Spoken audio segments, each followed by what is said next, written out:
There's so much to get to, and we're going to meet everybody one by one. We'll kind of go around the horn. But I have to admit, full honesty right off the top, the only reason I wanted to have you guys on is because Brian now has so much popularity after winning Hal the Hot Dog Guy's Twitter contest that I thought maybe we'd get some extra views out of this only because of Brian, since he's the top A's Twitter account. The Brian bump. Yeah, right. I'm trying to, since I lost to him head to head in the final round, I'm trying to I'm trying to parlay off him now. So I kicked your ass, Brody. And you know what? It's warranted, and I hoped for that because at the end of it, you made a nice charitable donation for winning. Do you think I would have made that similar donation had I won? Yeah, no, you probably would have drugged me through the mud and Yes. just been like, you would have done a whole podcast just on your winning and the trophy, and would have been sitting right beside you next to your beautiful fake tree there. Yeah, okay, so not everybody can see that right now. The screen they're seeing, but everybody is familiar with, yes, I do. Well, here, I can just show it. I have a fake tree over my shoulder here, but we always planned that we were like, regardless of when I went out, we were like, we were going to make a donation or whatnot. And so the fact that like, you were like, hey, let this dude win. Like, obviously that's why I won. No. No. And so we made, we obviously, made a donation, as a result of it, to the Cancer Research Institute for immunotherapy. So it's a specific charity that we donated to. So yeah. Well, well done, honestly, on that, and honestly, well done on Last Dive Bar. And I want to meet you guys, and I want to talk about the genesis of, the products you make, who you guys are, what you do. But actually, first, I kind of want to just go around the horn and meet all of you individually. So, Brian, you are Sandlot 408. You're the WTF guy. You're the kingpin. Plenty of people have seen you around the Coliseum. I'll begin with you, not as it relates to Last Dive Bar, but personally. What's your story? So I'm Brian, Sandlot 408, and that's both on Twitter and Instagram, and OnlyFans. And so basically, is that true? Is that true? No, it's not. Okay. I gotta ask. I don't know. No, it's not true. But no, I've been an A's fan since I was a kid. I mean, I grew up in the 80s. So I grew up going to the Coliseum. I'm a diehard A's fan. I got my family, I got my work, and I have the A's. Obviously, I do like other sports and stuff like that, but nothing compares to like my affinity towards the A's. And just growing up in the 80s, first team I played on T-ball was the A's, and then actually ended up playing on 3 other A's teams throughout, Little League and Travel Ball League and stuff like that. And so even going into college, our team colors were green and gold. So I always had an affinity towards the A's, green and gold, going to games, stuff like that. I work in engineering. So I work for our Lord and Savior, Elon Musk. And that's it. Yeah. I mean, I've always wanted to do a pin vest because as you can see, I mean, this is my pin wall right here. There's going to be like 5 more boards that are actually going up right here. Wow. And I've been collecting pins since I was about 4 years old. Sat next to a guy that wore a huge vest. And basically every Saturday when we come to a game on the weekends, he would tell me to pick out a pin on his vest because that was the culture back then. And then that's how it all started. So every time I'd come to the Coliseum, my dad would let me pick out a pin. And then over the last few years, I'm like, man, I want to do a pin vest. I want to do a pin vest. I collected patches. I mean, I collect all sorts of A's memorabilia, bobbleheads and everything like that, stickers, pennants. And basically one year I said, screw it, I'm doing it. So I hit up my wife's aunt and I said, hey, I got this crazy idea for something. Can you sew on? And it's like 80 patches. She's like, okay. And then I literally did that. And it's like, to me, I was just paying homage to like the 80s and the early 90s and what people did back then, right? And it just like it was like opening day, and it just kind of like blew up with that. And then I just wear it to the games. Yeah, no, it's become a thing. Honestly, people notice you. It's your signature. So are you making cars? Are you making spaceships for Elon? Are you allowed to say what you're doing? Oh yeah, no, I can say yeah, no. So I work with our SX line. So we have a few models. So I work in SX, and then I work for process engineering, and I manage a small department of our specialty tooling. So tools that assembly workers use that are like different than just normal hammers and chisels and stuff like that. They're actual like electrical assemblies for special portions of the vehicle, and they're specialty tools that are specially designed and fabricated to make their assembly job easier. So I basically manage all those tools, manage the inventory, manage the budget for that, and then do all the repairs and document that stuff and everything like that. And I've been there since 2012, since really we started. Wow. So I came in on VIN 37. Wow. 37 cars in, huh? 37 cars Wow. in. So came right after they gave the first keys over to the first owners. That's very cool. A big fan of the product, what you guys make. Honestly, it's a totally different driving experience. It is revolutionizing all the other car brands. And yeah, not to mention Elon's launching rockets and doing all sorts of other stuff. So that's cool. I appreciate all the backstory, Brian. Paul, how about you? What's your story? Kind of similar, not in the 80s, grew up more in the 90s. My grandmother was a big Ace fan. And, we used to watch them on TV. And then I got really into Ken Griffey Jr. And we started making sure we caught at least, Seattle games in Oakland all the time. And then I slowly just became an A's fan and kind of fell out of it after high school, but picked it up again around 2012, 2013. And just kind of been, just kind of cruising along with it since.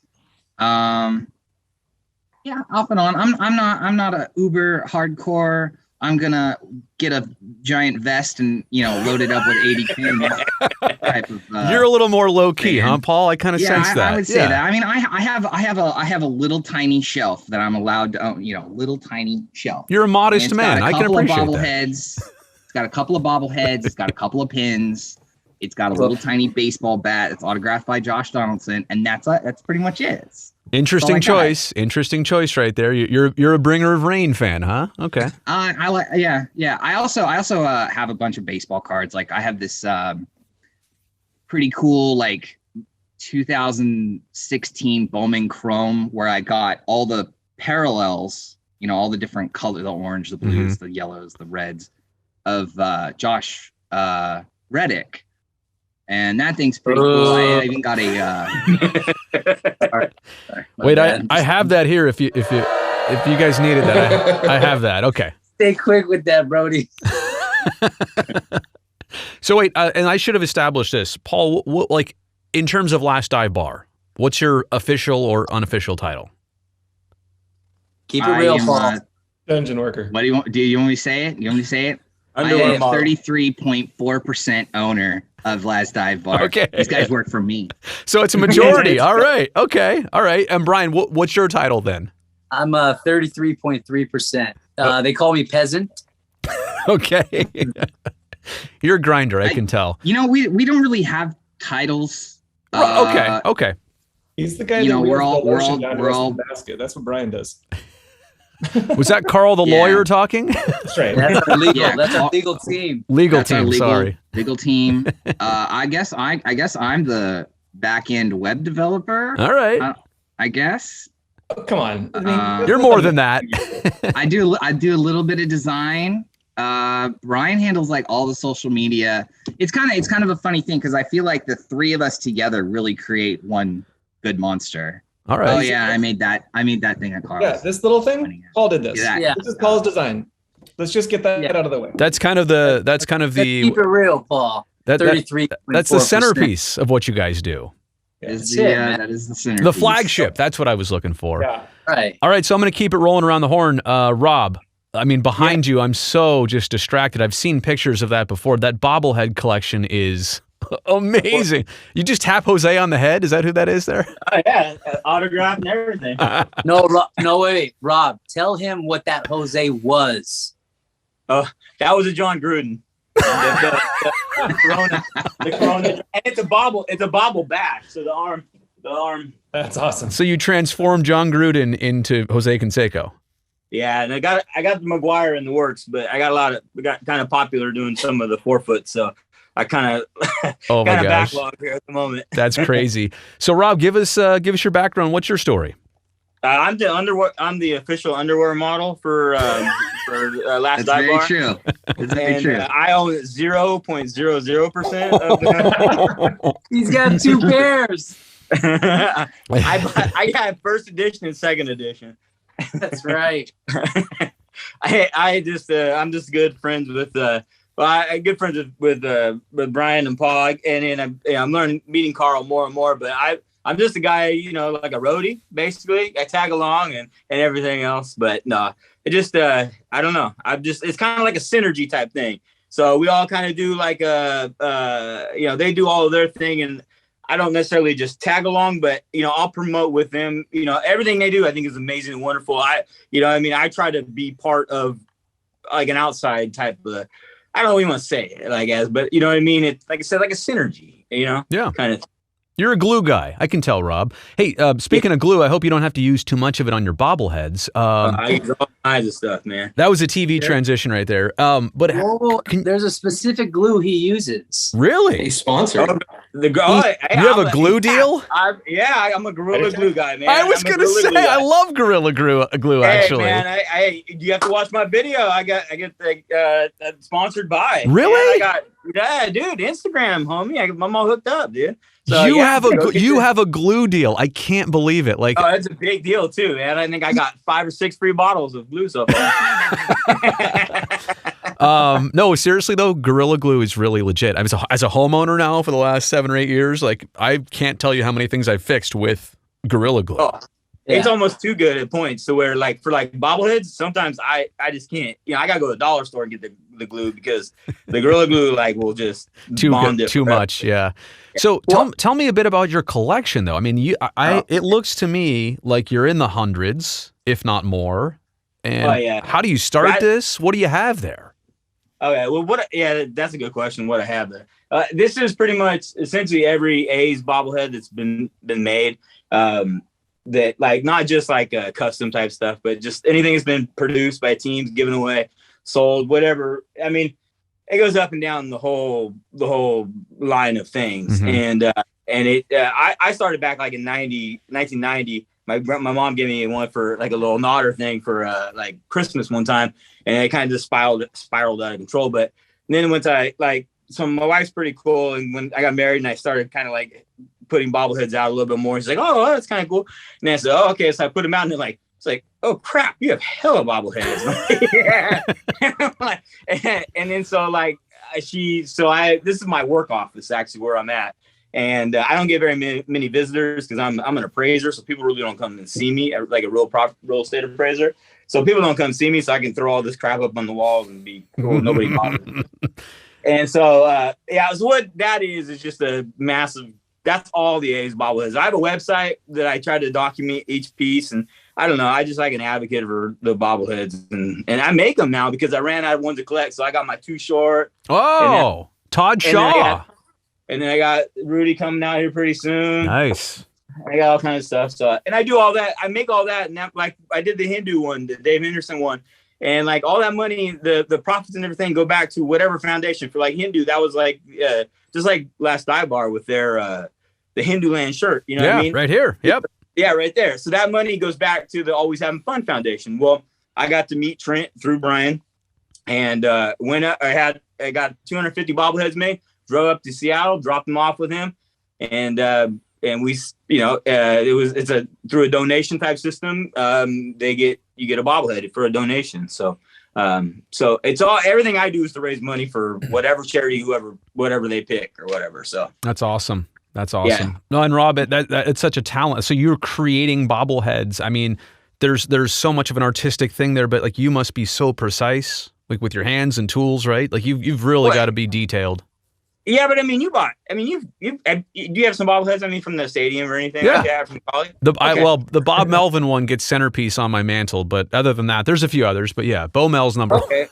So luckily those are so mass produced. They're not really that fine looking. You know what I mean? They're sloppy. Yeah. So my original pieces, yes, they're pretty good. They're pretty nice. They're really well put together.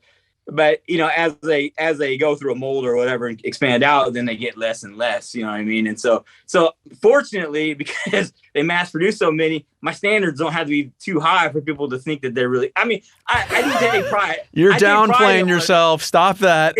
Brody, he's being so modest. I know. Right now. I can tell. This guy is the single greatest bobblehead collector in A's history. Thank you, Brian. Thank you for saying that. And his actual pieces, right, are phenomenal. Like the guy drove all the way to another state to pick up a 3-foot bobblehead. Okay. The guy flies across the country. Okay. And then stuff we did with Henduland and Trent Henderson, right? The son of the great Hendu, right? He literally, we were working all this stuff out, and Trent's like, okay, mail him up. And Rob's like, no, F that. I'm driving all the way he went up to Seattle, right, to get all these bobbleheads to them for the actual golf tournament. So like Rob is like ridiculously invested in this. Yeah. And that collection you see there is not even a third of what he has. He has another room. I mean, it's ridiculous. He's the GOAT of collecting as a whole. So we've got the Twitter champion, we've got the bobblehead champion on here. Paul and I are just really modest guys. Like, we're gonna just claim that we're just I tried to be modest. No, Rob, I know you tried. We're not gonna let you be modest, Rob. We're not gonna let that happen. You got some pictures though that are priceless. Like having actual pictures like at the actual Coliseum is like from what you have is like, to me, that's like priceless. Like seeing pictures like that, that's stuff that we value too. Cause like between me, Rob, NorCal Nodders, and 510 Bobbles, Mark, like we're, super collectors. Right. Yeah. And so seeing stuff like that and the nostalgia, I mean, that's what we love. I mean, that's what this whole thing is based off of, is nostalgia of the history of the A's and stuff like that, 100%. Mark, let's move on to you. You and I have something in common. It looks like we both have colored LED lights behind us. Like, what's going on with your fireplace over there? Oh, let me show you my fireplace. Little discotheque rolling over there. Oh, look at that. Nice carved up designs. Now, wait a second. Mark, I also saw, it looked like you have a framed, is that Ricky Henderson batting gloves right there? The Mizunos, the ones that I wanted as a kid? Signed. Those are his game-worn batting gloves, yeah. Wow. Like, I'm not even joking, Mark. I wanted those batting gloves so bad. And I don't think they made the neon green. I don't know if they sold it, but I certainly wasn't around it. And I wanted those so bad. Yeah, those were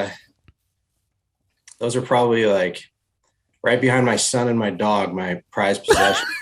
It's over your fireplace right now. Why wouldn't it be? Exactly. Hey, Mark. So what's your story? Well, I'm also not affiliated with baseball's last dive bar. Like if Rob's the roadie, I'm the groupie. Not officially affiliated. Exactly. Yeah. I'm just an extremely satisfied customer.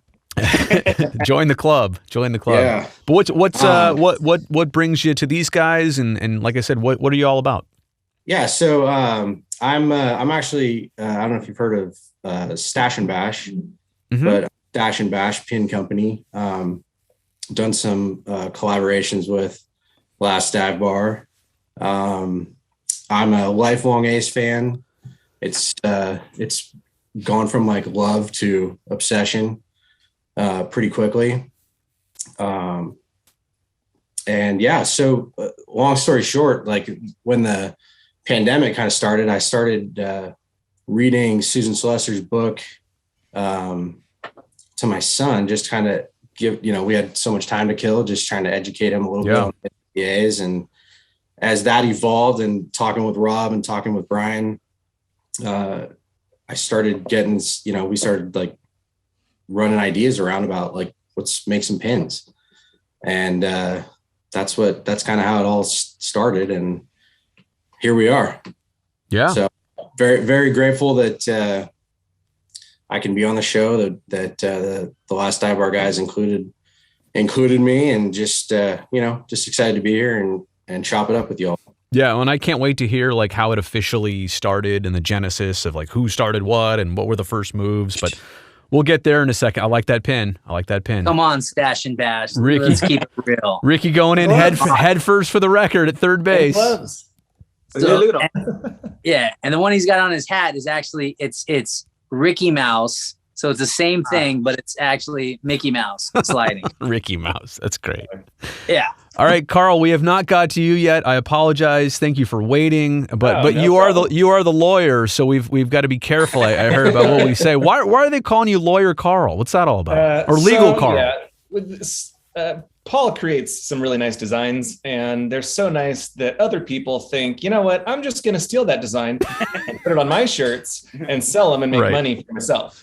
And then I need to send mean letters that say, hey, cease and desist, yada, yada, yada. Wow. The enforcer. Yeah. All right. Yeah. Well, there's some enforcing going on. There's a lot of letters, a little less enforcing, but Got it. we're also working with some different legal companies just to kind of get a little more legitimate as we grow and as we evolve over time. But yeah, that's what I do. I'm just kind of the one who works with, I'm the point person for all the legal stuff that we're doing. Okay. So, and is that your background, by the way, or not at all? Okay. No. Things have to get done within our company that's small and growing. But we mostly what I do, like Paul, is we do all the graphic design work. So that's actually my background. Just to kind of go back in time a bit, I started really loving the A's because my dad would take me to A's games when I was a kid. I grew up in the Bay Area. When I was 9 years old when the A's won the World Series. And so that was like, I blame my dad for we're the same age. We're close. You're around 40 then, right? So we're the same age. 41. Yep. Yeah. A little over 40. That's cool. Yeah. But anyway, so just seeing all that. Also, we would go to spring training in Arizona, and I was just, basically my dad was a sports junkie with the Raiders and Warriors and A's, and I got into it, and I've just been addicted ever since. And I went to UCLA and I studied graphic design. Once I got out of school, I came back to the Bay Area. I actually worked in Jack London Square at Scott Seafood, met a lot of the A's players when they'd come in for reunions and dinners and things like that. Got to meet Ray Fosse a bunch of times, just the nicest guy in the world. And I'm glad that I bought him lunch a couple of times. So, so I used my design degree and my love for the A's. Yep, there it is. That's the pin. Wow. Paul's design, but anyway, I use my design and my love for the A's to just kind of make designs just for fun. My friends and I would come up with nicknames for players like, all the way back to, we'd call, what was his name? Brett Anderson. We'd call him Mr. Anderson. So I made like a Matrix style design for that and just all sorts of stuff, and didn't really have a place to put it. And I just kind of put it on Twitter after a while. And then eventually Brian and Paul had already been putting up a bunch of banners in the outfield. And then when the Astros cheated and you mean just that one time they cheated, or you're talking about for years? I don't want to give them any more airtime than they already have. But we wanted to really make a big deal about it. And so Brian and Paul and I got together and we came up with a ton of ideas. And that's kind of how Last Dive Bar started, is, the three of us coming together and working on that stuff. And, all the banners you've seen in the outfield, all the shirts, everything. It's been such a fun ride to work with these guys, and so amazing to see the stuff that I create, on my computer at home, turn into a beautiful pin, that Mark would create. And so it's been awesome.